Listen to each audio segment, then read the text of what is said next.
Adewale yóò ṣẹ̀wọ̀n, ọ̀rẹ́bìnrin ẹ̀ ló pa nítorí oyún. Ilé-ẹjọ́ májísírèètì Yaba nípìnlẹ̀ Èkó ti pàṣẹ pé kí Ayọ̀mídé Adéwálé, ọkùnrin ẹni ọdún 32 kan, lọ máa najú lọ́gbà ẹ̀wọ̀n náà nítorí ẹ̀sùn ikú ọ̀rẹ́bìnrin ẹ̀ Hannah Eniku tí wọ́n fi kàn án. Iwájú adájọ́ kóòtù májísírèètì náà, onídàájọ́ OY Adéfọ̀pẹ́ níléeṣẹ́ ọlọ́pàá ìpínlẹ̀ Èkó wọ́ olùjẹ́jọ́ lọ lọ́jọ́ Ìṣẹ́gun túsídẹ̀ẹ́ ọjọ́ 25 oṣù kẹrin ọdún yìí. Àgbo tó ń ba oyún jẹ́ ni wọ́n ní Adéwálé fún Hannah mu pẹ̀lú èròǹgbà láti ṣẹ́ oyún inú ọmọbìnrin náà. Orí ẹ̀rọ ayélujára fesibúùkù ni wọ́n ní olùjẹ́jọ́ àti Hannah ti pàdé tí wọ́n sì ti bẹ̀rẹ̀ sí fẹ́ra wọn lójú ọ̀nà láti inú oṣù kẹfà ọdún 2022. Ṣùgbọ́n nígbà tọ́rọ̀ oyún ṣẹlẹ̀, Adéwálé bẹ olóògbé náà pé kó ṣẹ́ oyún náà nítorí òun ò níṣẹ́ gidi kan lọ́wọ́, òun ò sì lówó láti lè gbọ́ bùkátà kankan nílẹ̀ báyìí. Nígbà tó di inú oṣù kọkànlá ọdún 2022 ni wọ́n ní olóògbé wá Adéwálé lọ sí ilé ẹ̀ tó wà ní Gospel Street, agbègbè mọ́ṣáláṣí Alágbàdo nípìnlẹ̀ Èkó.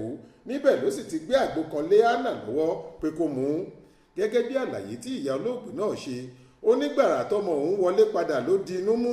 Inú rírun náà sì lágbára débi pé níṣe làwọn sáré gbé dìgbàdìgbà lọ sílé ìwòsàn ìjọba ọsibítù general tó wà ní Kòròdú níbi tí wọ́n ti ṣiṣẹ́ abẹ fún un, ṣùgbọ́n tó padà dágbére fáyé. Agbèfọ́ba ní kóòtù náà Haruna Magaji ṣàlàyé fúnlé ẹjọ́ pé láti ọjọ́ kìíní oṣù kọkànlá ọdún 2022 tó kọjá yìí níṣẹ̀lẹ̀ náà ti wáyé ládùúgbò Gospel Street mọ́ṣáláṣí Alágbàdo nípìnlẹ̀ Èkó.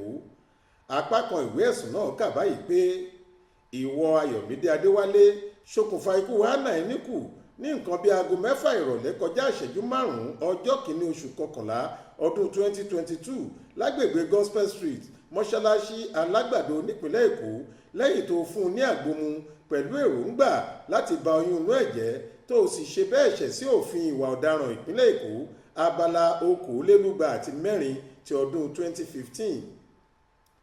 Bó tilẹ̀ jẹ́ pé olùjẹ́jọ́ rawọ́ ẹ̀bẹ̀ sílé ẹjọ́ pé kí wọ́n ṣàánú òun, agbèfọ́ba rọ ilé ẹjọ́ pé kí wọ́n lọ fi pamọ́ sọ́gbà ẹ̀wọ̀n náà kó tó di pé wọn yóò gbọ́rọ̀ lẹ́nu iléeṣẹ́ ìjọba tó ń rí sí ọ̀rọ̀ ètò ìdájọ́ Department of Public Prosecution DPP.